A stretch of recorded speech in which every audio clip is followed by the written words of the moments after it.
बिस्मिल्लाहिर्रहमानिर्रहीम। नाज़रीन अस्सलाम वालेकुम, मैं हूँ इमरान वसीम। नाज़रीन आज 27 अगस्त है, दिन है जुमेरात का और साल 2020। तीन अहम खबरें आप नाज़रीन के साथ डिस्कस करेंगे। पहली खबर यह है कि वज़ीर आज़म इमरान खान को वफाकी वज़ीर रेलवे शेख रशीद की जानिब से ये मशवरा दिया गया है कि मुल्क का वज़ीर आज़म नवाज शरीफ की वतन वापसी के मामले पर बराह रास्त बयानबाजी से गुरेज करे तो ये हुकूमत के लिए ज़्यादा बेहतर होगा। शेख रशीद के इस मशवरे पर वज़ीर आज़म इमरान खान ने क्या जवाब दिया, किस किस्म के रद्दमल का इजहार किया, इस खबर की तफसीलात आगे चल के आपके साथ हम शेयर करेंगे। दूसरी खबर यह है कि सुप्रीम कोर्ट में सदारती निज़ाम के नफाज के मामले पर एक दरख्वास्त दायर की गई, जिसमें वज़ीर आज़म इमरान खान पर यह इल्ज़ाम लगाया गया है कि मुल्क का वज़ीर आज़म सदारती निज़ाम के नफाज पर संजीदा नहीं है और अदालत से ये इस्तदा की गई है कि सदारती निज़ाम के नफाज के मामले पर अवाम की राय जानने के लिए हुकूमत को रेफरेंडम कराने का हुक्म दिया जाए। तीसरी खबर यह है कि एहतसाब अदालत लाहौर में मनी लॉन्ड्रिंग केस की समाअत हुई, जिसमें साबिक वज़ीर आला पंजाब शहबाज शरीफ अल्लाह रसूल की कस्में खाते रहे और आज की अदालती कार्रवाई में एहतसाब अदालत ने सलमान शहबाज शरीफ के नाकाबिले ज़मानत वारंट जारी किए हैं और आइंदा समाअत पर शहबाज शरीफ की अहलिया और बेटियों को भी तलब कर लिया गया है। ये आज की तीन खबरें हैं जिस पर हम डिस्कस करेंगे, लेकिन सबसे पहले बात होगी जो शेख रशीद की जानिब से वज़ीर आज़म इमरान खान को नवाज शरीफ की वतन वापसी के मामले पर मोहतात रवैया अख्तियार करने का मशवरा दिया गया है। ज़राए की जानिब से ये बताया गया है कि जो वफाकी काबीना का आखिरी इजलास हुआ, जिसमें नवाज शरीफ की वतन वापसी का मामला ज़ेर बहस आया, ज़ेर गौर आया, तो उसमें वफाकी वज़ीर रेलवे शेख रशीद की जानिब से इमरान खान को ये मशवरा दिया गया कि नवाज शरीफ के जो केसेस हैं वो अदालतों में ज़ेर अल्तवा हैं, पेंडिंग पड़े हैं। हुकूमत को नवाज शरीफ की वतन वापसी के मामले को अपना नंबर 1 मसला नहीं बनाना चाहिए, बल्कि इस मामले को अदालतों पर और मुतल्लिका इदारों पर छोड़ देना चाहिए और जारहाना रवैया नवाज शरीफ की वतन वापसी के हवाले से हुकूमत की जानिब से अख्तियार नहीं करना चाहिए। शेख रशीद ने यह बताया कि हुकूमत के दीगर सियासी मसाइल भी हैं, सवारती मसाइल भी हैं, महंगाई के मसाइल भी हैं, तो हमें फोकस करना चाहिए जो आम आदमी के जो मसाइल हैं उस पर हुकूमत को सबसे ज़्यादा फोकस करना चाहिए। हमारी जो तरजीह है वो मज़दूर होना चाहिए, दिहाड़ीदार तबका होना चाहिए और अगर हम नवाज शरीफ की वतन वापसी के मामले पर फोकस करेंगे, इसे तरजीह देंगे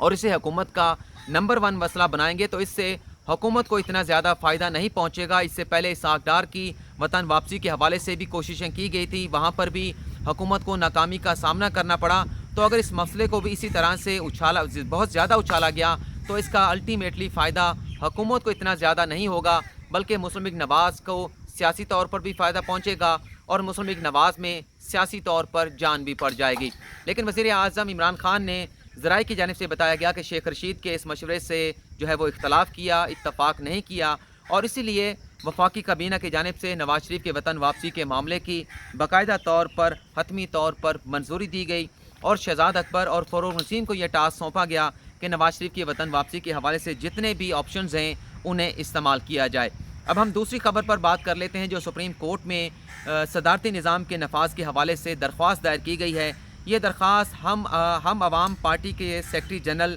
ताहिर अजीज़ ख़ान की जानिब से दायर की गई है। इसमें यह कहा गया है कि मुल्क में जो पार्लिमानी निज़ाम है वो मुकम्मल तौर पर नाकाम हो चुका है और इस वक्त मुल्क में तकरीबन 10 लाख लोग जो है वो बेरोज़गार हैं और 2050 तक पाकिस्तान की आबादी जो है वो बढ़कर 40 करोड़ तक हो जाएगी और आबादी के बढ़ने की वजह से जो मुल्क की वसाइल हैं उन पर बहुत ज़्यादा दबाव आएगा और बेरोज़गारी भी बढ़ेगी और मुल्क की जो तरक्की की शरह है उस पर भी खासा जो है वो अफेक्ट आएगा। ये भी बताया गया है इस दरख्वास्त में कि मुल्क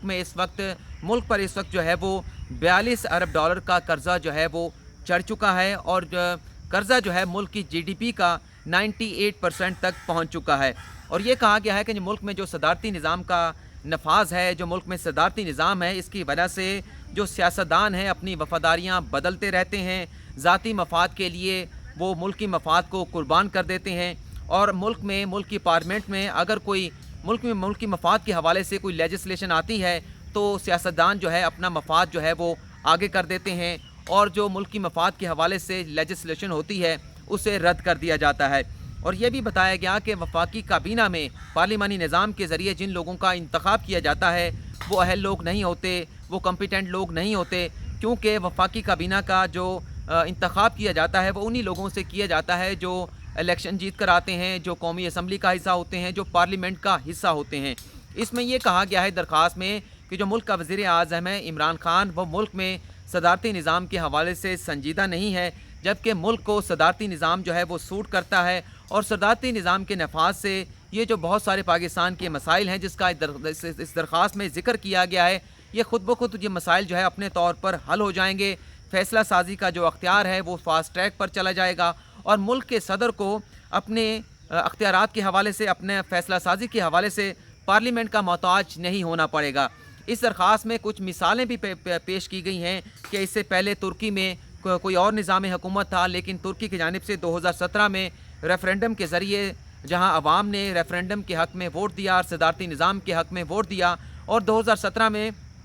तुर्की में सदारती निज़ाम का निफाज कर दिया गया है और बड़ी कामयाबी के साथ तुर्की में जो सदारती निज़ाम है वो चल रहा है। इसी तरह से फ़्रांस की मिसाल पेश की गई कि 1958 से पहले फ़्रांस में सदारती निज़ाम नहीं था, लेकिन 1958 में फ़्रांस की हुकूमत की जानिब से एक रेफरेंडम कराया गया जहां अवाम की जानिब से सदारती निज़ाम के हक़ में फ़ैसला दिया गया और आज बड़ी कामयाबी के साथ फ़्रांस में सदारती निज़ाम जो है वो वहाँ पर चल रहा है, हुकूमत की तरक्की में अहम किरदार अदा कर रहा है। इसी तरह से ईरान का भी हवाला दिया गया कि वहाँ पर भी सदारती निज़ाम है। अमेरिका की जानिब से, अक़वाम मुत्तहिदा की जानिब से पाबंदियों के बावजूद जो है वो ईरान आगे बढ़ रहा है, तरक्की भी कर रहा है। और ये भी कहा गया कि आज ईरान जो है पाकिस्तान से माली तौर पर और सियासी तौर पर बहुत आगे चला गया है। इस सदारती निज़ाम के हवाले से इस दरख्वास्त में ये भी कहा गया है कि मुल्क के जो अवाम हैं वो पार्लिमानी निज़ाम से तंग आ चुके हैं, मुल्क में सदारती निज़ाम का निफाज चाहते हैं और इस पार्लिमानी निज़ाम के ज़रिए आइन में जो लोगों के बुनियादी हकूक़ दिए गए हैं वो वायलेट होते हैं, लोगों को उनके बुनियादी हकूक़ जो है वो फ़राहम नहीं किए जाते। और मुल्क का वज़ीर आज़म भी मुल्क में सदारती निज़ाम जो है वो नाफिज नहीं करना चाहता, जबकि मुल्क के वज़ीर आज़म को जिन मसाइल का, जिन मुश्किलात का सामना है वो अपने बयानात में उसका जिक्र करते रहते हैं, लेकिन सदारती निज़ाम जो इस मुल्क को सूट करता है उसके नफाज के हवाले से हुकूमत की जानिब से कोई कोशिशें नहीं की जा रही। इस दरख्वास्त में वज़ीर आज़म इमरान खान को फ़रीक बनाया गया है, चारों सूबों को फ़रीक बनाया गया है, फेडरेशन को फ़रीक बनाया गया है और उसके साथ साथ इलेक्शन कमीशन को फ़रीक बनाते हुए अदालत से ये इस्तदा की गई है कि मुल्क में सदारती निज़ाम के नफाज के हवाले से अवाम की राय जाननी चाहिए कि अवाम क्या चाहते हैं कि मुल्क में सदारती निज़ाम होना चाहिए, नहीं होना चाहिए। तो इसके लिए हुकूमत को हुक्म दिया जाए कि पार्लियामेंट का मुश्तरका इजलास बुलाया जाए और पार्लियामेंट के मुश्तरका इजलास से रेफरेंडम कराने की मंजूरी हासिल करके मुल्क में सदारती निज़ाम के हवाले से अवाम की राय जो है वो जानी जाए। और अगर अवाम रेफरेंडम के ज़रिए सदारती निज़ाम के हक़ में फ़ैसला देते हैं तो मुल्क में सदारती निज़ाम का निफाज जो है वो फौरी तौर पर कर दिया जाए। अब हम तीसरी खबर पर बात कर लेते हैं, जिसमें आज एहतसाब अदालत लाहौर में मनी लॉन्ड्रिंग केस की समाअत हुई। आज एहतसाब अदालत में मनी लॉन्ड्रिंग केस की समाअत के दौरान सलमान शहबाज शरीफ को तलब किया गया था। आखिरी समाअत पर उनके काबिल ज़मानत वारंट जो है वो जारी किए गए थे, लेकिन सलमान शहबाज शरीफ कैसे पेश हो सकते थे, वो तो पाकिस्तान में मौजूद ही नहीं है। तो आज जब वो अदालत में उनकी हाज़िरी मुमकिन ना हो सकी तो अदालत ने सलमान शहबाज शरीफ के जो है वो नाकाबिल ज़मानत वारंट जारी किए हैं और पुलिस को ये हुक्म दिया गया है कि सलमान शहबाज शरीफ को आइंदा समाअत पर गिरफ़्तार करके अदालत में पेश किया जाए और हर सूरत अदालत का जो हुक्म है उसकी तामील जो है वो मुमकिन बनाई जाए। इसके साथ साथ आज शहबाज शरीफ भी, हमजा शहबाज शरीफ भी एहतसाब अदालत में पेश हुए। उन्हें हाज़िरी लगाकर वहाँ से जाने की इजाज़त दे दी गई, लेकिन कमरा अदालत में दौरान समाज शहबाज शरीफ ने ये कहा, जज साहब जो कि एहतसाब अदालत के थे, उनसे ये कहा कि मैंने करोड़ों रुपए की बचत की है, जो मंसूबे उनकी जानिब से शुरू किए गए, एक धेले की करप्शन जो है वो मेरी तरफ से नहीं की गई, बल्कि अरबों रुपए की सरमायाकारी इस मुल्क में मैं लेकर आया और मैं अल्लाह रसूल की शहबाज शरीफ ने कहा कि मैं अल्लाह रसूल की कसम खाकर कहता हूँ कि मेरी जानिब से कभी भी ख़जाने को नुकसान नहीं पहुँचाया गया। जिसके बाद जो एहतसाब अदालत के जज थे उनकी जानिब से ये कहा गया कि हम इस मामले का बड़ी बारीकी के साथ जायज़ा लेंगे और अगर आपने कोई जुर्म नहीं किया, आपने करप्शन नहीं की, तो यही अदालत आपको इस मुकदमे में रिहा करने का, बरी करने का हुक्म भी देगी। जिस पर शहबाज शरीफ ने अगली बात ये की कि मुझे अल्लाह ताला पर भी यकीन है, इस अदालत पर भी यकीन है और मैं इंसाफ की तवक्को करता हूँ। जिसके बाद इस केस की समाअत को मुलतवी कर दिया गया, लेकिन आज की अदालती कार्रवाई में आइंदा समाअत पर जो कि गालिबन 9 सितंबर तक मुलतवी की गई है, मेरे पास डेट जो है वो मेरी डायरी में लिखी हुई है। तो आइंदा समाअत पर जो शहबाज शरीफ की जो अहलियाँ हैं नुसरत शहबाज,